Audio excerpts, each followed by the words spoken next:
Bagamat walang bagyo o sama ng panahon sa loob ng Philippine Area of Responsibility, patuloy pa ring uulanin ang malaking bahagi ng bansa. Ayon sa Pag-asa, hanging amihan na magpapaulan sa Luzon, habang tail end of a cold front naman sa Visayas. Base sa datos ng Weather Central, magiging mas madalas ang pag-ulan sa southern at eastern part ng Luzon, kabilang ang Bicol Region, Palawan at Mindoro provinces.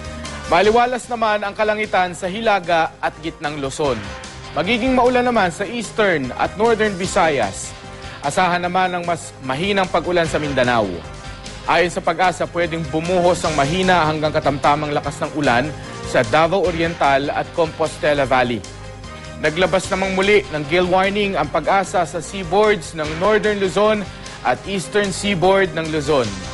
Inaasahang mahigit 3 metro ang taas ng alon dyan base sa wave map ng Weather Central. Para sa iba pang detalye, bisitahin ang GMA Weather webpage o Facebook page.